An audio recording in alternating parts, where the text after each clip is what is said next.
Welcome, everyone. Grab a seat, settle in, and let's get right to it. Today's explainer takes us into Chapter 2, specifically Section 2.2 of Robert E. Cullen's classic text, Antennas and Radiowave Propagation.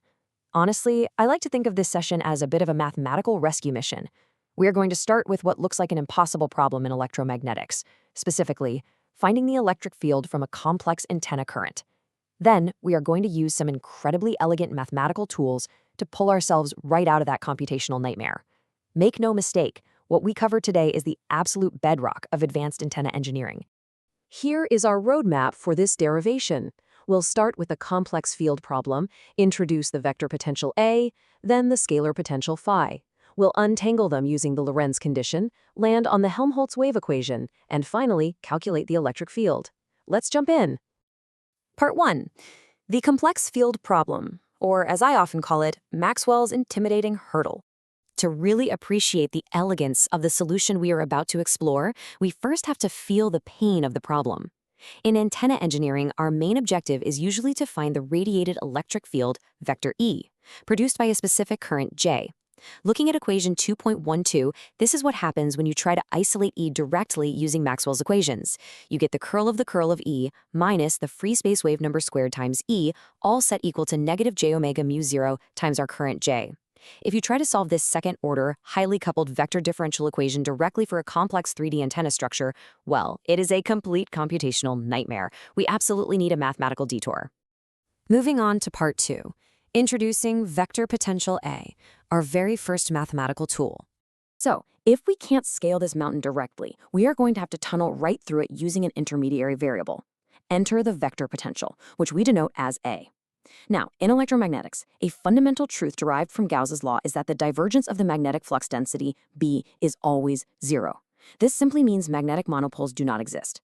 Mathematically speaking, any vector field with 0 divergence can be expressed as the curl of another vector field. Because of this, as laid out in equation 2.13, we are perfectly justified in defining B as the curl of our new vector potential A. And this right here shows the sheer power of substitution. Taking Faraday's law, we swap out B with the curl of our new vector potential A. When we group the terms together, we are left with this beautifully simple expression: the curl of the quantity E plus j omega A equals exactly 0. We have essentially engineered a scenario where the rotational aspect of this combined field completely vanishes. Part 3.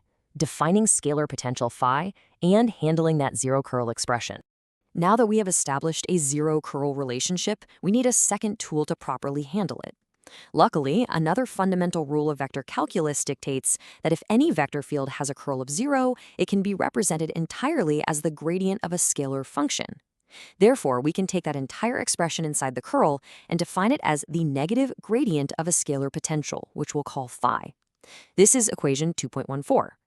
Notice what we've done here. We have now firmly tied our electric field E to both our vector potential A and our scalar potential phi. But here is the catch. If we take these shiny new potentials and plug them back into Ampere's law, the algebra explodes into a tangled mess. Looking at the right side of the resulting equation, we have the vector potential A and the scalar potential phi frustratingly coupled together inside that gradient operator. If we were forced to solve for A and phi simultaneously like this, we would be right back in the mathematical swamp we tried to escape. Which brings us to part 4, the Lorentz condition, the masterstroke of this derivation. Don't lose hope just yet. This is exactly where the true, brilliant elegance of electromagnetic theory shines. I want you to put your pure mathematician hats on for a second. Look at that messy gradient term we just saw. Up to this point, we have only defined the curl of A, but a vector field isn't completely defined until you specify both its curl and its divergence. This means we still have the freedom to choose exactly what the divergence of A will be.